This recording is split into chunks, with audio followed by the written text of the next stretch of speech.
पाकिस्तान का किस्मत तब्दील करेंगे। आज ये पाकिस्तान और अवाम एक थे, एक हैं और एक रहेंगे।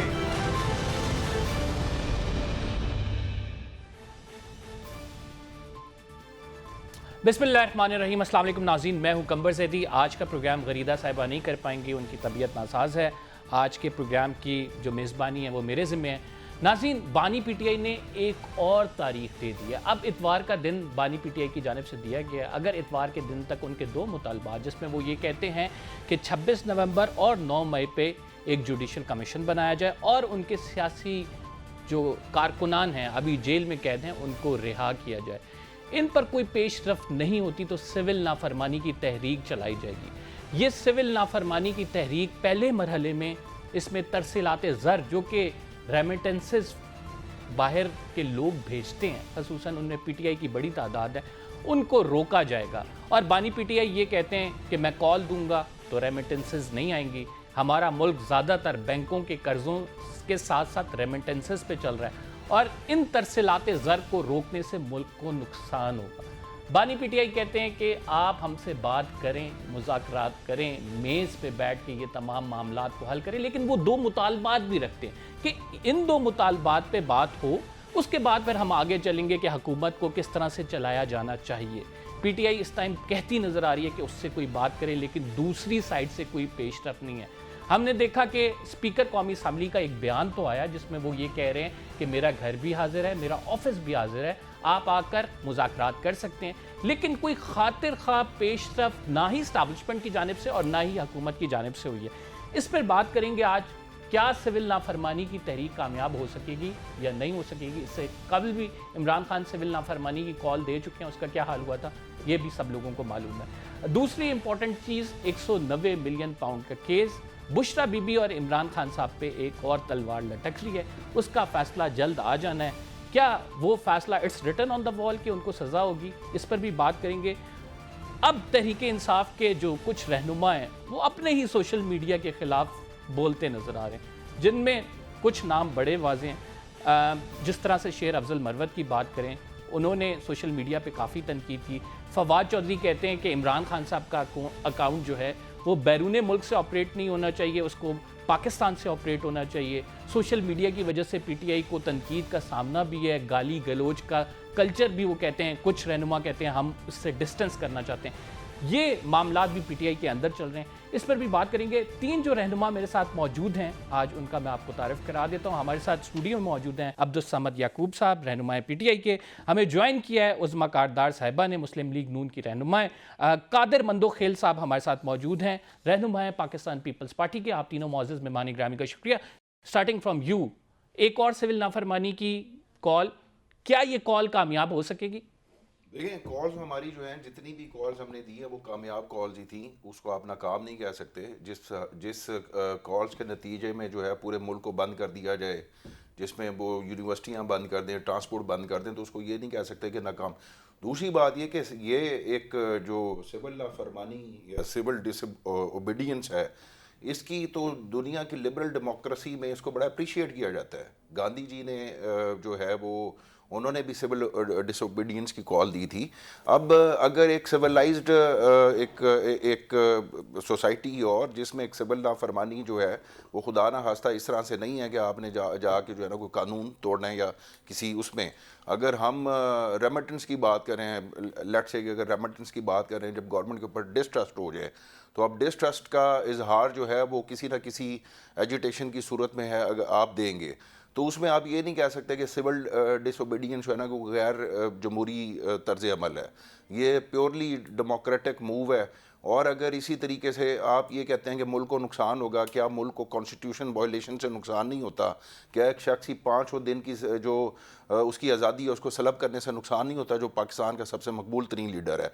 जब आप जो है एक आप पूरा जो आपका एक सोशल कॉन्ट्रैक्ट है उसको डिस्ट्रॉय करके रख देते हैं आप, और आप ये कहते हैं कि नहीं जी, मतलब जिस आपकी मर्जी के साथ वो चलाया जाए, बगैर कॉन्स्टिट्यूशन के एक अथॉरिटेरियन रजीम के तहत मुल्क चलाया जाए, और आप अगर हम एक प्रोटेस्ट की, पीसफुल प्रोटेस्ट की कॉल दें तो आप कहना शुरू कर देते हैं कि जी वो जमहूरियत, आपकी जमहूरियत डिरेल होगी, आपकी इकॉनमी जो है वो उस पर हार जाएगा।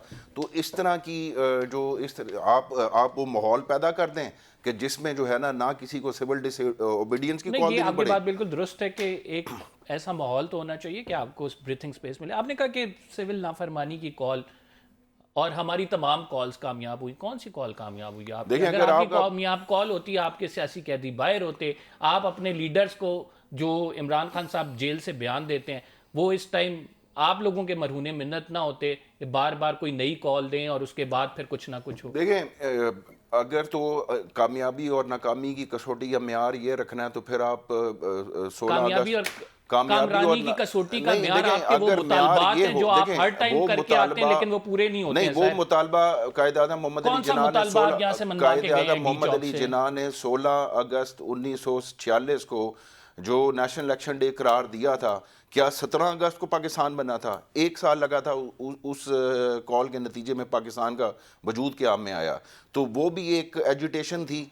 जब तक जिन्ना साहब जो है वो एक फ़ाइट करते रहे इसको मुल्क को लिबरेट करने के लिए और एक मुल्क के क़याम के लिए, तो ये एक दिन या ओवरनाइट नहीं होता। माजी में भी आपने दी थी ना सिविल नाफरमानी की कॉल, इमरान खान साहब ने जब वो बिल फाड़े थे, क्या हुआ था उसका? देखें, ज़रूरी नहीं है कि उस वक्त की सिविल नाफरमानी, उस वक्त जो लोग थे वो उस तरीके से चार्ज हों आपके साथ कि आप आज से 10 साल पहले की बात कर रहे हैं और आप ये कहेंगे जी उस वक्त का धरने को कंपेयर किया जाए। इमरान खान कहेंगे कि तरसलाते ज़र नहीं भेजनी तो लोग भेजनी रोक देंगे। आज इमरान खान कहेंगे आपने गैस का बिल नहीं जमा कराना, लोग रोक देंगे। देखिए, उसमें ज़रूरी नहीं होता कि गैस और बिजली के बिल की बात, लेकिन मैं आखिरी बात आपको ये कर दूं कि अगर आप इमरान खान की कॉल से इतना ही मतलब आप रिलैक्स्ड हैं तो फिर टेंशन लेने की क्या बात है? चलें जी, कादिर मंदोखेल साहब से पूछते हैं, सर क्यों नहीं मुज़ाकरात के लिए बढ़ रहे? पीपल्स पार्टी तो हमेशा से खुश असलूबी से मामलात को टेबल पे तय करती है। एक पार्टी जो कि सबसे बड़ी सियासी जमात है आपसे कह रही है भाई, आप कहते हैं वायलेंस करते हैं, आप कहते हैं हर रोज कॉल दे देते हैं, हर रोज मुल्क को नुकसान पहुंचाते हैं, तो बैठ के मामलात हल करें, क्यों नहीं कर रहे हैं सर? देखिए, पहले तो आपने पीपल्स पार्टी का जिक्र किया, थोड़ा सा तारीख में नजर डालिए, ज्यादा दूर न जाए। जब जनरल गैंगस्टर फैज हमीद ने आके ये सिस्टम बिठा के इनको पाकिस्तान पे मुसल्लत किया, उस वक्त भी मेरे चेयरमैन बिलावल भुट्टो साहब ने असम्बली के फ्लोर पे कहा कि इमरान खान कदम बढ़ाओ, हम तुम्हारे साथ हैं। जवाब क्या मिला? ये तो चोर है, डाकू है।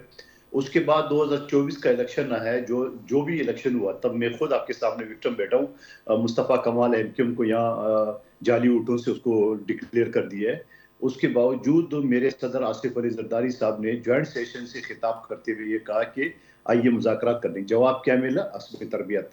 उसी इलेक्शन के फौरी बाद खुर्शीद शाह साहब ने इनसे रब्ता किया है कि गो कि आप एक पार्टी नहीं हो, लेकिन आज़ाद सियासी आपके लोग जीते, आपकी अक्सरियत है, हम आपको गैर मशरू तौर पे सपोर्ट करते हैं, हम आपसे कुछ नहीं मांगते। जवाब क्या मिला? चोर है, डाकू है। नहीं, मरे एक बात, ये तो पहले हमने कोशिश की है सुने, लेकिन दूसरी बात ये कि वो पश्तो में कहावत है कि बुढ़िया को कोई शादी पे नहीं बुला रहे थे, उन्होंने कहा मेरे बिस्तर जो है ना वो सरदार के घर बिछाना। आप मुझे बता दो ना कि इनसे मुज़ाकरात के लिए कोई तैयार नहीं है, जिस तरह ये बम हाथ में लेके बैठे हुए हैं। और दूसरी तरफ ये कहते हैं 9 मई का केस खुलवा दो, 26 नवंबर का केस खुलवा, जुडिशल कमीशन बनाओ, और वो भी अपनी मनपसंद 3 जजों पर मुश्तमिल। तो ऐसा तो पाकिस्तान के 70 साल तारीख में नहीं हुआ। आप लोग तो कहते हैं कोई लाश नहीं गिरी तो खुलवाएं कमीशन, सर बनवाएं, क्या आपको डर किस बात का? नहीं, देखिए, लाश तो मैं तो नहीं कहता हूँ कि लाश, जो कहते हैं लाश नहीं गिरी है वो जवाब दे, मैं तो नहीं कहता हूँ। मैं तो कहता हूँ मासूम पश्तूनों को उन्होंने अपनी इक़्तिदार की बलि चढ़ा दिया है, और एक तरफ पीटीआई ने मासूम लोगों को वरगला के इस्लामाबाद दिया है और गोलियों के सामने छोड़ दिया, और दूसरी तरफ हुकूमत ने जो बाकी का सरता वहाँ जो मासूम पश्तून जो मुख्तलिफ होटलों में रेडी ठेले चला रहे थे, तो उनको गिरफ्तार करना शुरू कर दिया है। तो जद में तो दोनों तरफ पश्तून आ गए, ये तो अपनी इक़्तिदार के लिए कुछ भी कर सकते हैं। और बुशरा बीबी ने ये कहा, जो अल्फाज मैं नहीं दोहरा रहा, उन्होंने क्या कहा कि मैं अकेली खड़ी होंगी, और अकेली खड़ी थी और सब लोग चले गए।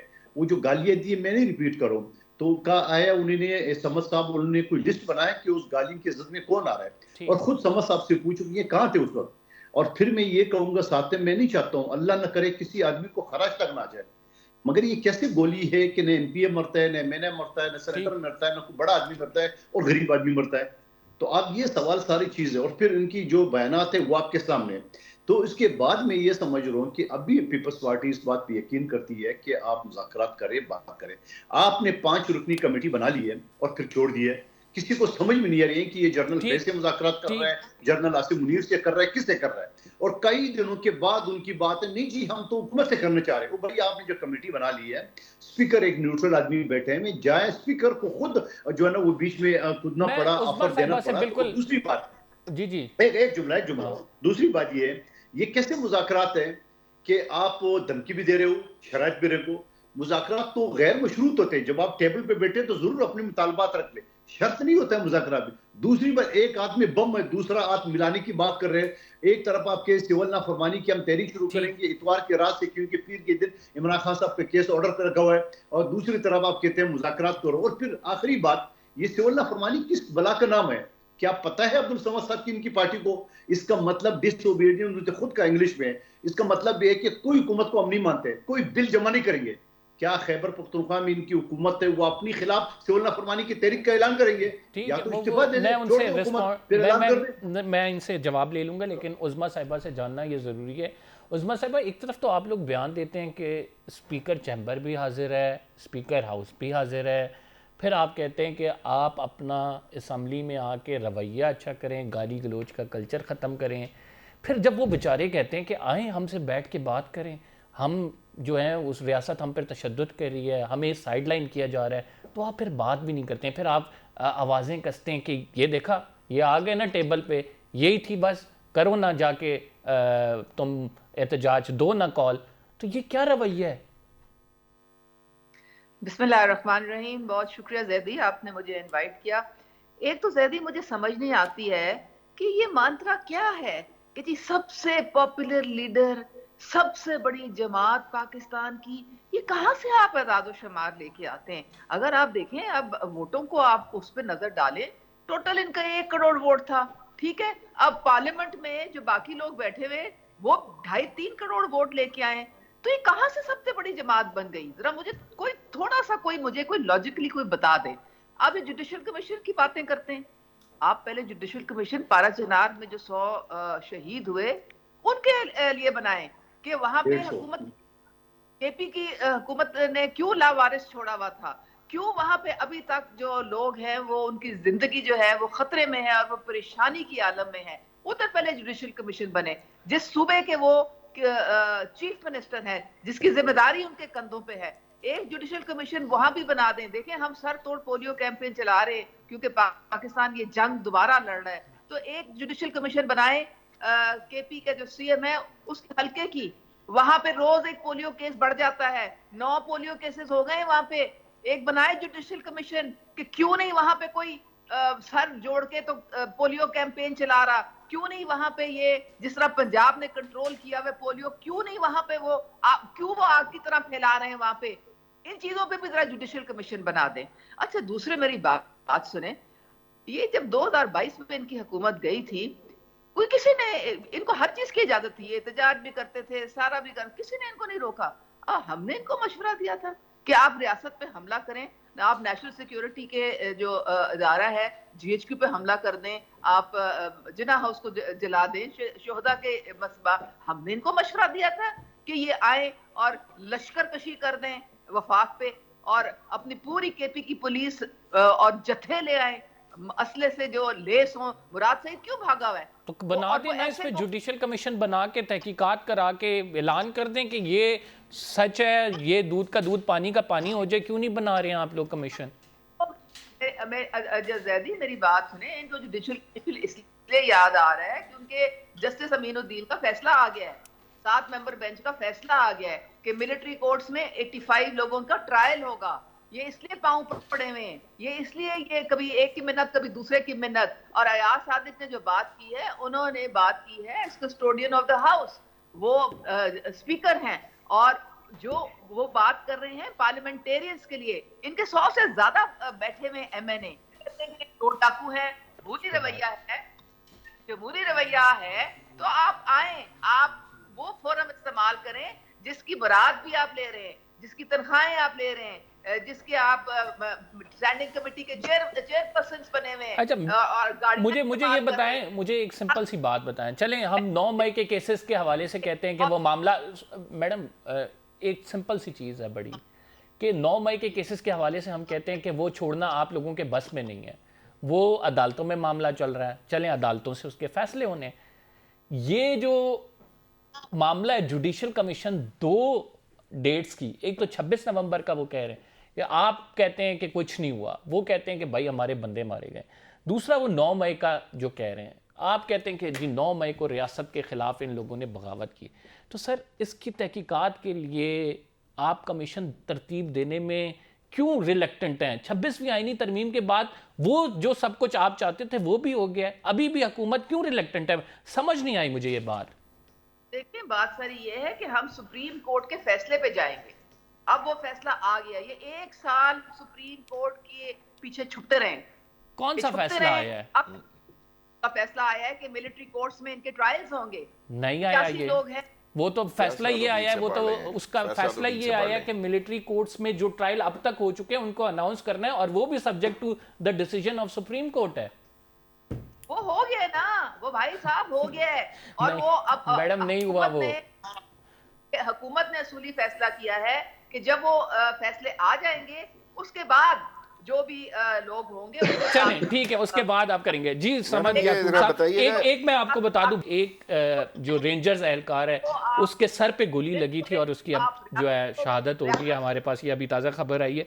तो सर सिर्फ आपकी साइड की बात नहीं है कि आपके लोग मरे, यहाँ पे दूसरी साइड के जो रेंजर्स हैं उनकी भी शहादतें हुई हैं, पुलिस वालों की भी शहादतें हुई हैं। आप अगर ऐसा कहेंगे नहीं वो तो बिल्कुल ऐसा तो हो ही नहीं सकता क्योंकि आपके लोगों ने भी पथराव किया, तो सर उसका कौन मदावा करेगा? आप एक साइड की बात करते हैं सिर्फ। देखें, बुनियादी तौर पे कादर मंदूखेल साहब माशाल्लाह से एक्सपर्ट हैं और कॉन्स्टिट्यूशन भी बेहतर तरीके से जानते हैं। ये जो आपका सोशल कॉन्टैक्ट होता है, इसमें स्टेट की जिम्मेदारी होती है आपको प्रोटेक्ट करना। आपकी जिम्मेदारी नहीं है कि आप स्टेट को प्रोटेक्ट करेंगे। आपने फौज ने आपका दिफा करना है, आपने फौज का दिफा नहीं करना। ये कौन सी पुलिस है, कौन से सिक्योरिटी, ये कौन सी ऐसी सिक्योरिटी एजेंसीज हैं जिनकी वीडियोस जारी हुई हैं जो आपकी जो जाती प्रॉपर्टी, आपकी गाड़ी है, उनके ऊपर डंडे बरसा रही हैं, उनके ऊपर, और घरों में घुस के आप हमारे एक एमएनए के उम्मीदवार की बेटी के ऊपर उन्होंने लाठी चार्ज किया, घर में घुस के उसकी उंगलियां टूट गईं। आप असमत दरी करें, आप चादर और चार दीवारी के तकद्दुस को पामाल करें, और आप मुझसे ये तवक्को करें कि मैं उस सोशल कॉन्टैक्ट का तो मैं बाउंड हूँ, मगर जिसने मेरी हिफाजत करनी थी या जिसने मुझे उस जो मेरा जायज़ फंडामेंटल राइट है पीसफुल प्रोटेस्ट करने का, आप उसको तो क्रैक डाउन करने के लिए, उस हक को सलब करने के लिए फिर आप इस तरह से एक सूबाई एक बेस के ऊपर आप डिवीजन करेंगे। जी आप अपने शहर में कर लें। अपना शहर क्या होता है? मैं एक पाकिस्तानी हूँ, मेरा दिल करे मैं कराची में जाके तजाज करूँ, पारा चनार में जाके तजाज करूँ, पेशावर में जाके तजाज करूँ, या इस्लामाबाद में जाके तजाज करूँ। यहाँ पे कोई देखें, मैं ये कह रहा हूँ कि किसी भी शख्स को कहीं पे भी एहतजाज करने का राइट है। आप ये नहीं कह सकते कि ये मेरा इस्लामाबाद है, ये पेशावर का या पख्तूनों का उतना ही इस्लामाबाद है जितना कि एक सबका इस्लामाबाद है। आप किसी पख्तून को इस्लामाबाद आने के लिए क्या वीज़ा चाहिए? क्या वो किसी वजारत दाखिला से एनओसी लेके आएगा यहाँ पे एहतजाज करने के लिए? जब आपने इस एहतजाज के नतीजे में आपने कोयटा के कैफ़ेज़ के ऊपर, आपने पख्तूनों के होटलों के ऊपर जो छापे मारे, जो लिसानियत की बुनियाद के ऊपर आपने की, ठीक है मेरे साथ आपके पॉलिटिकल ग्रजेस हैं, लेकिन मुझे तो पंजाबी होने के नाते के ऊपर आपने नहीं लिसानियत पे डिवीजन नहीं होनी चाहिए। ये दूसरी बात ये कि देखें, कहीं पे भी हम कोई भी सिक्योरिटी एहलकार खुदा न खास्ता अगर ज़ख्मी होता है या उसको भी चोट आती है तो वो बिल्कुल हमारे उसका भी जो इज्जत है, उसकी भी जान है, उतनी ही हमें अजीज है।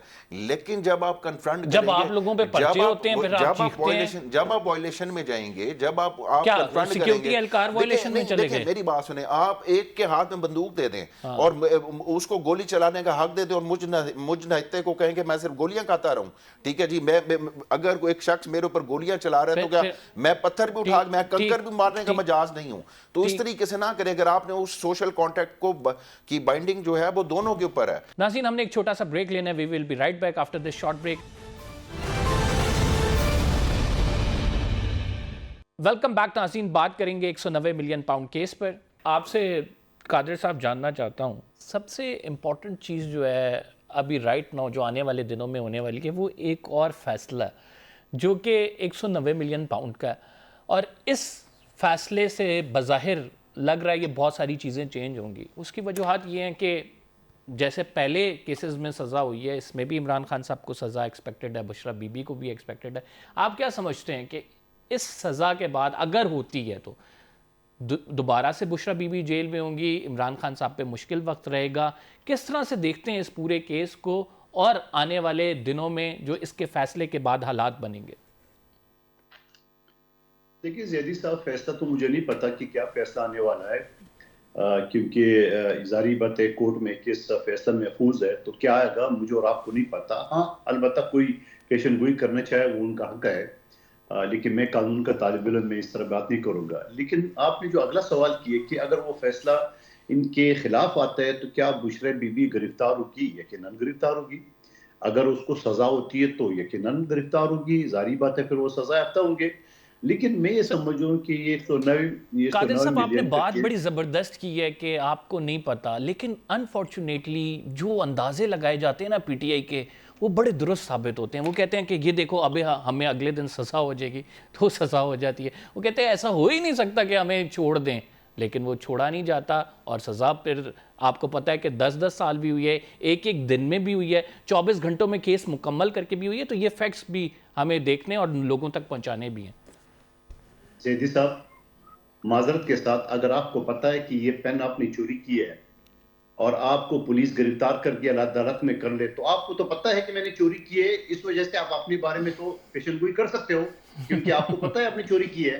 भुट्टो साहब पूरा पाकिस्तान पेशीनगोई कर रहा था कि फांसी होगी। भुट्टो साहब, वो कह रहे हैं भुट्टो साहब पे भी तो पूरा पाकिस्तान पेशेंगोई कर रहा था कि उनको फांसी होगी, तो क्या वो भी बड़ा वाज़ेह था कि उनको फांसी? क्या भुट्टो साहब ने चोरी की थी? आप किसी लल्लू पंजू का केस भुट्टो साहब से ना मिलाएं। भुट्टो साहब का केस 77 साल तारीख में ये पहला केस है जो हाई कोर्ट में डायरेक्ट चला है, ठीक है? और पाकिस्तान की तारीख में सर लल्लू पंजू ना सर एक्स प्राइम मिनिस्टर है। देखें सर, ये डिसग्रेस है। इमरान खान साहब एक्स प्राइम मिनिस्टर है। जुमला सुन लेना, आप इस तरह मिसालें नहीं दिया करें फिर, ठीक है? आप मुझे एक बात बता दो, मैं दोबारा कहूंगा कि आप भुट्टो साहब को चोरों से ना मिलाएं जो सजा याफ्ता है, जो चोरी के केस में बैठे हुए हैं, या ये जो 190 मिलियन है। ये मैं क्यों बताऊं आपको, ये बड़े मीडिया में लोग कहते हैं स्विट्जरलैंड वाले हार चोरी की बात कर लें, तो ट्रस्टी है। नहीं, हार चोरी 60 मिलियन की बात कर। नहीं, कादिर साहब, मैं आपसे तवक्को नहीं कर रहा था कि भाई आप इस तरह के अल्फाज इस्तेमाल करेंगे, फिर अगर आपके ऊपर जो केसेस आते हैं वो तो फिर स्विट्जरलैंड की चोरी के, वो सिरे महल के, वो सारे कुछ, तो फिर ये चोरी वाली आप कुछ जमहूरी रवायात या इक़दार को जो है ना, ये अगर आप बात करेंगे लल्लू पंजू, मैं कल आपको चेयरमैन के ऊपर बात करूं, जो मैं फिर बात नहीं करूंगा, फिर वो सारे बात करेंगे। तो लिहाजा इस तरह की आप इस तरह आप कम अज कम जो है जवाब सुन ले, जवाब सुन ले। ज़ैदी साहब, मुझे अपनी बारी बोलने देने की। जी आप कंटिन्यू करें सर। मैं समझ साहब से, आप अपनी अखलाक के ऊपर नजर दौड़ाए, आप अपना तारीख पे दौड़ाए, आप अपनी तरबियत पे डराए। आपसे मुराद आपकी पार्टी का, क्या उन्होंने कोई शराफत वाली या गाली गलोच से कम बात की है जो आप मेरे एक बात पे इतने नाराज हो रहे? आपके तो सीधे मुंह तो बात ही नहीं करती, आपको तो चोर डाकू पता नहीं। तो मेरा हक है कि मुझे आप कहते हो सिरे मेल फला फला, मुझे तो सजा नहीं हुई है, आपको सजा हुई है, आप सजा अब तक चोर हो। दूसरी बात यह कि मैं भी एक वेलफेयर ट्रस्ट चला रहा हूं। ये बहुत सारे लोग जो गलतफहमी फैला रहे हैं कि ट्रस्टी है, ट्रस्टी मालिक होता है, यानी आम जो कंपनी होता है इसका मालिक कहलाता है चेयरमैन या मैनेजिंग डायरेक्टर, और एक वेलफेयर ट्रस्ट का जो होता है मालिक वो ट्रस्टी कहलाता है, वो होलसेल मालिक होता है। और मैनेजिंग डायरेक्टर और चेयरमैन तो कोई अठा सकता है, इनको कोई अठा भी नहीं सकता है।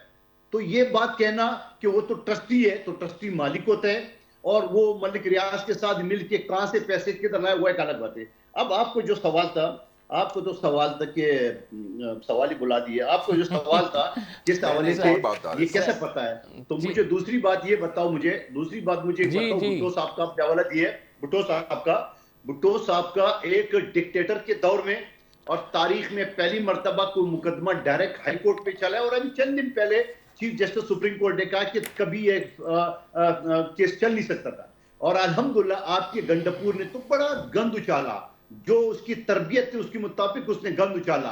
आज मेरे शहीद कायद जुल्फकार अली भुट्टो सुर्ख हो गए, और सुप्रीम कोर्ट के माथे पे जो कालक लगा हुआ था, तो वो कालक खुद ही सुप्रीम कोर्ट ने हटा दिए।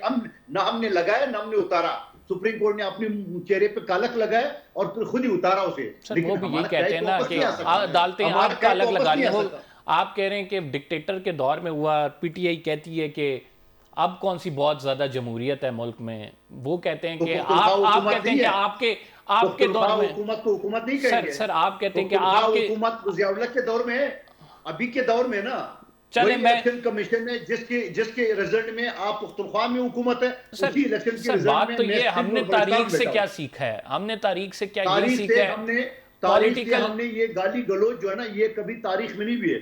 जितना गंद, जितना कचरा, जितना गलाजत पीटीआई ने लोगों के ज़हन भरा है। मैं उस्मा साहिबा की जाने बढ़ूंगा, ठीक है, आवाम के अंदर नफरत, उस्मा साहिबा आप क्या समझती हैं के अंदर नफरत के पहले, ये तारीख में कभी नहीं हुआ। ठीक उस्मा साहिबा आप क्या समझती हैं, राइट नाउ जो इमरान खान साहब हैं वो ये चाहते हैं कि किसी भी तरह से हुकूमत मुज़ाकरात करे, और वो मुज़ाकरात ज़ाहिर बात है उसमें एस्टैब्लिशमेंट के बंदे भी होंगे, कुछ जो पीटीआई को ब्रीथिंग स्पेस चाहिए, रिलीफ वहाँ से मिल सकता है, लेकिन हुकूमत और एस्टैब्लिशमेंट इस मूड में नहीं नज़र आ रहे।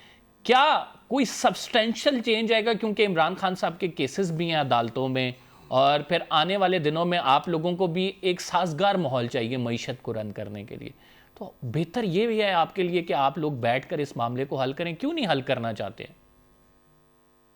देखिए बात सारी ये है कि मुज़ाकरात गन पॉइंट पे नहीं होते हैं, और मुज़ाकरात जो है वो निकाह वाली शर्तों के साथ नहीं होते हैं। पहले तो ये गंडासे लहराते फिरते रहे कि जी वो ये तो चोर डाकू है, इनके पास तो कोई इख्तियार ही नहीं है। अब चूंकि वो डिसीजन आ गई सुप्रीम कोर्ट की, मिलिट्री कोर्ट्स की, तो अब उनको पता चल गया कि जी ये माफी तलाफी नहीं है, हमें हिसाब तो देना पड़ेगा जो हमने रियासत पे। आप समझती हैं इमरान खान का मिलिट्री ट्रायल होगा? बिल्कुल होगा और होना चाहिए वो 85, क्योंकि ये सारा जो ब्रेन चाइल्ड था ये सिस्टमैटिकली। कल को आपकी पार्टी के लीडर के खिलाफ भी केसेस बने, उनका भी मिलिट्री ट्रायल हो, कैसा लगेगा आपको? देखिए बात सारी ये है, आप अपना आईन पढ़ें, उसमें ऑफिशियल सीक्रेट एक्ट है। आपको अगर पता हो तो अगर आपने मिलिट्री इंस्टॉलेशंस पे हमला किया तो आपके ट्रायल भी मिलिट्री कोर्ट्स में होंगे। ये निकले उस दिन इन्होंने किसी एक सिविलियन बिल्डिंग को हाथ नहीं लगाया, सारी इन्होंने जो है वो फौजी इंस्टॉलेशंस को जाके अटैक किया सिस्टमैटिकली। तो क्या ये बच्चे थे? इन्होंने आईन नहीं पढ़ा हुआ था? अब क्यों छुपते फिरते हैं आप? ये अमेरिका से कभी प्रेशर डलवा रहे कि अमेरिका में जब कैपिटल हिल पे हमला हुआ था 18 साल उनको कैद हुई है, और ये पूरी दुनिया में जाकर रियासत क्या अमेरिका से कॉल आती है आप उसे एब्सोल्युटली नॉट कहेंगे? पाँव पड़ते हैं। अमेरिका से कॉल आती है आप एब्सोल्युटली नॉट कहेंगे उसे? शहबाज शरीफ साहब जी, अमेरिका से कॉल आती है आप एब्सोल्युटली नॉट कहेंगे? अमेरिका जो है वो हमारे इंटरनल अफेयर्स में नहीं आग अड़ा सकता, हम उनके इंटरनल अफेयर्स में नहीं रहते। हमारी यहाँ अदालतें हैं, जो हमारी अदालतों के फैसले हैं हम उसके मुताबिक जाएंगे, और बाकी जितने ममालिक हैं they have to respect that, they have to respect our law, they have to respect our constitution. नाज़रीन, we are taking a short break, आप कहीं मत जाइएगा, we will be right back after this short break.